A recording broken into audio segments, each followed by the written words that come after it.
Comment fait-on pour atteindre nos objectifs en travaillant moins ou, disons, en travaillant plus intelligemment? Est-ce que c'est possible? Qu'est-ce qui est du bullshit? Qu'est-ce qui est vrai? C'est exactement de ça dont on va parler aujourd'hui. Mais d'abord, un peu de contexte. J'ai eu la chance de cocher beaucoup de cases super cool au cours de ma carrière, dont plusieurs, honnêtement, j'aurais jamais pensé cocher ou atteindre. Bref, chacune de ces cases-là ou de ces expériences-là pourrait être un livre en soi, vraiment. Mais toutes ces expériences-là et l'idée d'aller vers ces objectifs-là m'a aussi amené à goûter à l'excès, la fatigue, la dispersion, le fameux toujours plus, ou de l'autre côté, le fameux c'est jamais assez. Et à un moment donné, ça me prenait un autre système et j'en suis venu à concevoir un système beaucoup plus doux, plus intelligent et surtout plus durable. 8 stratégies d'ingénierie humaine concrètes, facilement applicables pour avancer vers vos objectifs sans s'épuiser. Allons-y sans plus tarder avec la première stratégie, prioriser l'identité. Ce que je veux dire ici, c'est que vous devez devenir l'humain qui ferait ça, qui est capable de soutenir cet objectif-là. Je donne un exemple. Avant mon premier Ironman, honnêtement, là, je partais vraiment de loin. J'étais 50 livres en trop. J'étais sédentaire depuis 2 décennies, donc je commençais des entraînements, j'arrêtais, je mangeais mes émotions et j'en passe. Et j'avais de la difficulté à monter des escaliers sans être essoufflé. Donc, je ne me suis pas demandé, quand je me suis lancé dans l'aventure des Ironman, comment je vais faire pour nager 3,8 km, faire 180 km de vélo et après courir 42 km. Je savais que c'était important le comment, mais je savais aussi que c'était un piège de focusser que sur le comment. Je me suis plus demandé qui est-ce que je dois devenir? Quel type d'humain est-ce que je dois devenir pour développer la discipline pour y parvenir? Tu as l'objectif, mais dans mes standards, qui est-ce que je dois devenir? C'est plus une question identitaire, beaucoup plus puissante pour atteindre vos objectifs, sans nécessairement vous cramer, parce que c'est qui vous devenez. Même logique en business. Okay? Quand je vends une conférence à un multinational, je ne prépare pas juste un pitch ou je ne prépare pas juste une conférence. J'essaie de me demander qui est-ce que je dois devenir pour devenir un orateur qui est digne de partager la scène avec des légendes de mon industrie ou dans des grandes multinationales. Donc, quel genre de posture que je dois avoir? Quel genre d'énergie que je dois avoir? Quel genre d'intention que je dois avoir? Surtout, quel genre d'expertise que je dois avoir pour que ça ait de la valeur pour ces organisations-là? Ce sont plus des questions identitaires. Qui dois-je devenir? Donc, les résultats suivent très souvent l'identité. Alors, si ton identité reste « je suis quelqu'un qui essaye, là, je suis quelqu'un qui essaie de faire de son mieux », ton cerveau, va passer son temps à protéger ce qu'on appelle le biais du statu quo. Donc, il ne voudra rien changer parce que tout ce qui ressemble à du changement a l'air de du danger ou de le sortir de sa zone de confort. De l'autre côté, si ton identité devient lentement mais sûrement, je suis un entrepreneur discipliné qui fait les choses même quand c'est difficile et qui reste bienveillant, même quand que les choses ne se passent pas comme je le souhaitais, à un moment donné, vous allez voir que vos choix vont venir avec moins de friction. Alors, voici un truc simple que vous pouvez faire dès maintenant. Développer des affirmations identitaires. Ça a l'air simple, mais c'est très puissant. Ça a bien fonctionné pour moi et des centaines de mes clients. Par exemple, écrivez « Je suis tout à fait le type de personne qui... C'est tout à fait mon genre de... » Par exemple, quand moi j'ai fait mon Ironman, une de mes phrases d'affirmation identitaire, c'était « C'est tout à fait qui je suis de me lever les matins pour m'entraîner, même lorsque ça ne me tente pas. C'est qui je suis. » Donc, l'idée ici, c'est prenez ces affirmations identitaires-là, collez-les, où est-ce que vous pouvez les voir le plus souvent possible au cours de la journée, et je vous lance le défi d'essayer ça 30 jours, comme si c'était déjà vrai. Observez voir les transformations que ça va vous apporter. Parce que voici où ce que plusieurs personnes se perdent en direction de leurs objectifs. C'est que le secret, ce n'est pas nécessairement la discipline, c'est la cohérence. Stratégie numéro 2, développer une clarté mieux dosée. Okay? Honnêtement, full disclosure, j'ai connu mes pires années en business quand tout me semblait urgent. Tout était important. Puis j'essayais honnêtement de tout faire en même temps. Je courais partout, sans direction, comme une freaking poule pas de tête. Puis à un moment donné, j'ai commencé à mieux doser ma clarté. Donc, à la place de courir après 30 objectifs en même temps, Ben, j'ai juste réduit mes objectifs. Donc, par exemple, 3 objectifs par trimestre ou même 3 objectifs par année si vous êtes hyper focus. Donc, par exemple, à l'époque, ça a pu être santé, famille, impact. Si ça, c'est dialed in, perfect. Le reste doit être concentré sur la business. Alors, le principe est super simple ici.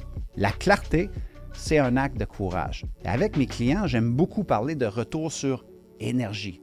Alors, quand on commence à dire non à 27 choses médiocres et à doser notre clarté, et qu'on se met à dire oui à des choses qui comptent vraiment, c'est absolument un game changer. Alors, voici un petit exercice que vous pouvez faire rapidement. Listez 10 objectifs. Une fois que vous avez fini votre liste, barrez-en 7. Okay? Gardez les 3 qui sont prioritaires. Vous allez voir, c'est challengeant. Gardez les 3 qui sont absolument prioritaires. Et focussez là-dessus. Comme mes ados disent, là, comme si votre vie en dépendait. Et on se verra dans 90 jours. Je vous garantis que vous allez voir des progrès.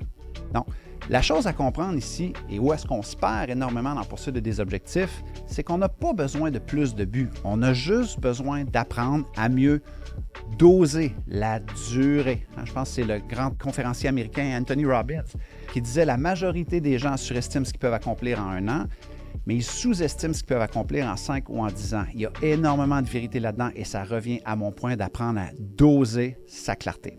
Stratégie numéro 3, mettez en place des systèmes minimalistes et misez sur l'effet cumulé qui, au fil du temps, devient massif. Mes lignes d'arrivée en Ironman, ce ne sont pas nécessairement gagnées du jour au lendemain, de façon absolument héroïque, dans une journée, ce que j'ai eu un breakthrough, ce qu'on appelle le overnight success, qui est absolument de la bullshit. Non, ils se sont gagnés avec répétition, en faisant confiance au process. Rien de sexy, lentement, mais sûrement, OK? Ça ressemblait à 4 à 5 créneaux d'entraînement par semaine, no drama, sans extrême, en faisant confiance à l'effet cumulé. Même chose pour ces vidéos YouTube-là. Donc, je m'assois une journée par semaine ou une demi-journée par semaine pour faire l'écriture, un jour de tournage, un jour de montage et une vidéo à la fois avec un système minimaliste, c'est dans mon agenda, et par la suite, je fais confiance à l'effet cumulé. J'adore ce que l'auteur James Clear, auteur de Un rien peut tout changer ou Atomic Habits en anglais, dit à cet effet-là. Il dit « On ne s'élève pas à la hauteur de nos rêves. On tombe plutôt au niveau de nos systèmes. » C'est pour ça que quand j'attaque un nouvel objectif, je me demande toujours d'abord comment est-ce que je peux mettre en place un système aussi minimaliste soit-il pour m'aider à devenir la personne qui peut atteindre ce genre d'objectif-là ou de rêve. Vous vous rappelez la stratégie numéro 1? Identité d'abord. Alors voici une action super simple que vous pouvez mettre en place. Choisissez une micro-habitude, genre, je ne sais pas moi, 20 minutes d'écriture si vous voulez écrire un livre, 20 minutes d'appel si vous voulez faire plus de ventes, 30 minutes d'exercice, 2 km de marche. Faites le lien avec votre réalité, ce que vous voulez réaliser. Placez cette micro-habitude-là au début de votre journée pendant 30 jours, sans exception, non négociable. Et vous allez voir rapidement la puissance de mettre un système en place minimaliste. C'est dans votre agenda, vous avez un rendez-vous avec vous-même et dans 30 jours, vous allez voir aussi l'effet cumulé, sans nécessairement avoir eu à travailler plus. Alors, comprenez bien une chose ici. Là. Les grands accomplissements ne viennent pas dans les grandes journées. Okay? On pense tous ça, mais c'est absolument une illusion. Ça vient beaucoup plus dans l'addition des petites journées où vous répétez les bonnes actions sur la durée. Play the long game. All right? 4e stratégie, créer des alliances stratégiques. En gros, marchez pas seul. Mes plus gros contrats sont souvent nés d'un simple texto. That's it. Un ancien client. Juste voir, hey, what's up? Comment ça allait? Rester en contact avec son réseau. Une référence d'un autre client. Une porte ouverte d'un mentor. Même chose pour l'entraînement. Combien de fois est-ce que ça ne me tentait pas, mais absolument pas, zéro, de me lever pour aller nager ou pour aller courir ou pour aller faire du vélo, pour faire mes Ironman, mais parce qu'un ami d'entraînement, un partenaire m'attendait à la piscine, disons, zéro débat intérieur, tu y vas. Le principe il est simple ici. On tient souvent mieux notre parole devant d'autres humains qu'avec nous-mêmes. C'est plate, mais c'est comme ça. Alors, c'est pour ça que d'avoir des partenaires d'imputabilité qui nous tiennent imputables par rapport à nos objectifs, ça donne une motivation qu'on appelle la motivation introjectée et c'est extrêmement puissant. Alors, on peut mettre des systèmes comme ça en place sans avoir à nécessairement travailler plus. Voici ce qu'il faut comprendre. L'alliance stratégique, se créer un réseau, avoir des partenaires, ça réduit énormément le coût cognitif qui fait parfois défaut, malgré toute la volonté, malgré les meilleures intentions au monde.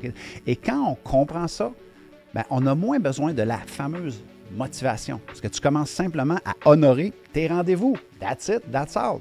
La question qui tue, par contre, c'est quel rendez-vous est-ce que toi, tu as dans ton agenda? Si tu n'as pas de rendez-vous avec des alliances stratégiques pour ta santé, pour améliorer tes ventes, pour améliorer quoi que ce soit que tu veux, honnêtement, tu perds une stratégie qui pourrait tout changer dans la poursuite de tes objectifs. Alors, voici un petit truc que vous pouvez faire dès maintenant. Ouvrez votre inbox ou votre téléphone, OK? Envoyez 3 courriels à des amis qui veulent le meilleur pour vous. Le courriel, il est simple, ça peut sonner comme ça. Voici mes objectifs pour les 90 prochains jours. Je te partage mes progrès à chaque vendredi. Est-ce que tu es partant pour m'aider et me rendre responsable? That's it.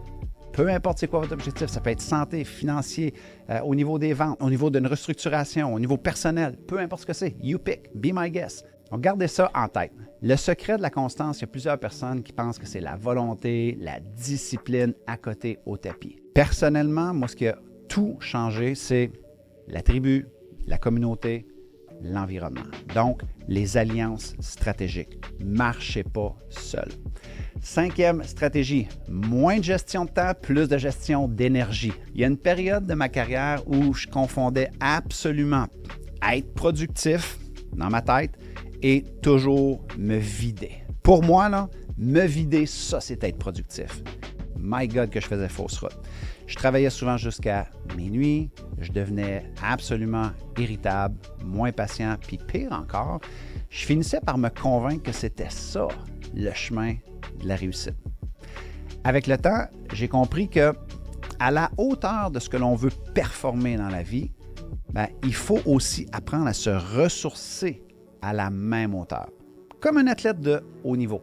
Le jour où j'ai compris ça, mes résultats ont absolument explosé sans que je travaille plus. Tu n'as pas besoin de travailler plus d'heures. Tu as surtout besoin de travailler des meilleures heures. Voici comment je fais ça, c'est super simple. Donc, je bloque 2 à 3 plages de temps dans mon agenda par jour que j'appelle mes pics de performance. Qu'est-ce que ça veut dire, mes pics de performance? C'est que ça doit être des tâches à haute valeur ajoutée pour mon entreprise ou pour moi-même, pour ma santé, pour ma vie, pour mes valeurs. Je bloque toutes les distractions pour être en mode deep freaking work et le reste de la journée, c'est plutôt relax, chill. Absolument aucune culpabilité, je peux faire ce que je veux. Mais c'est sûr que je me réserve des trames où c'est que je suis absolument performant et concentré sur la tâche. Alors, vous faites comme vous voulez, mais par expérience, la performance sans ressourcement, c'est souvent de l'endettement énergétique. C'est comme si vous mettez constamment vos performances sur une carte de crédit et tôt ou tard, le bill va rentrer. À un moment donné, ça va vous rattraper. 6e stratégie, mettez vos valeurs en action. Ce que je veux dire ici, c'est choisir le bien, pas juste le gain. En 2018, j'ai été invité par un partenaire à partager la scène avec le célèbre Nick Djokovic. Ceux qui ne le connaissent pas, là, c'est quelqu'un qui a fait fureur sur Internet. C'est un très grand conférencier. Et le gig, c'était de faire plusieurs conférences devant 2000 gestionnaires à Dubaï. Alors, pour un conférencier francophone, vous devez comprendre que c'est toujours des contrats de rêve, absolument, de pouvoir partager la scène avec des légendes américaines, des gens qui sont très connus. Mais cette fois-là, le seul problème, c'est que la date transgressait une valeur, qui était tout simplement une promesse que j'avais faite à ma famille, à mes enfants. Donc, je devais absolument refuser l'invitation. Est-ce que c'était facile? Non. Est-ce que c'était la chose bien à faire? Absolument. Faire le bien, pas juste le gain. C'est plate, mais ce qu'il faut comprendre, c'est que sans le filtre des valeurs, à un moment donné, vous allez vous retrouver à dire oui à toutes les opportunités et il y a des bonnes chances que vous allez vous perdre là-dedans.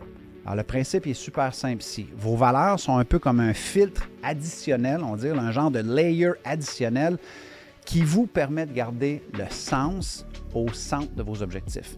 C'est souvent vos valeurs qui vont vous empêcher d'aller trop vite en direction d'un mur, d'une mauvaise direction, une mauvaise entente, un mauvais partenariat, ou de tomber dans le piège de dire oui par agréabilité, ce que j'ai souffert pendant des années, alors qu'à un moment donné, on devrait peut-être apprendre à dire non par amour de soi.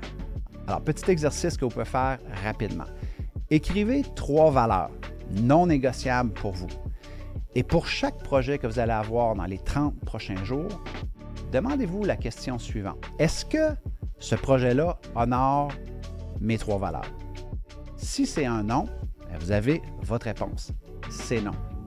Vous savez, au fil des années en business, là, on découvre une chose, c'est que la cohérence avec soi-même, c'est souvent le chemin le plus court vers davantage de confiance en soi. Juste être cohérent avec tes décisions, juste être cohérent à te prouver que tu es la personne qui est tout à fait capable de faire cela, ton cerveau enregistre davantage de confiance. 7e stratégie, alignez votre dopamine avec le sens.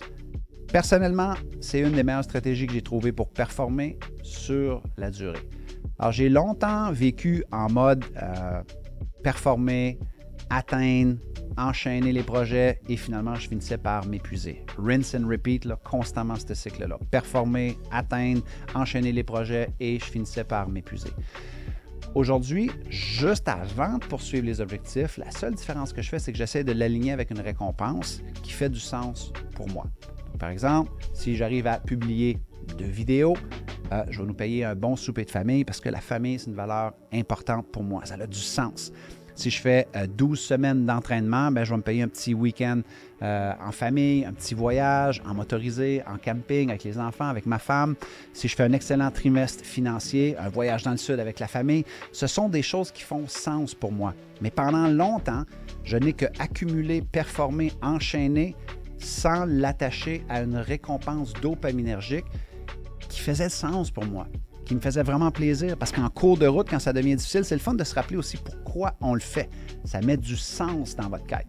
Alors, le principe est super simple ici, mais puissant. Votre cerveau va toujours vouloir répéter ce qui est récompensé. Alors, laissez-moi répéter ça, là. Votre cerveau va toujours vouloir répéter ce qui est récompensé.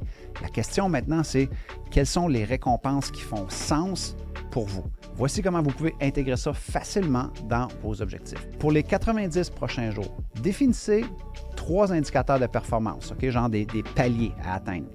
3 récompenses modestes, pas besoin d'aller dans le sud, pas besoin de partir en motorisé, mais des choses qui font sens pour vous, pour aligner la dopamine en cours de route, en cours de quête, et choisissez une grosse récompense déjà planifiée quand vous allez atteindre l'objectif final. Il y a une chose que beaucoup d'entrepreneurs oublient, c'est que le progrès sans célébration en cours de route finit toujours, très souvent, je ne vais pas généraliser, mais très souvent en démotivation, en frustration et en surmenage.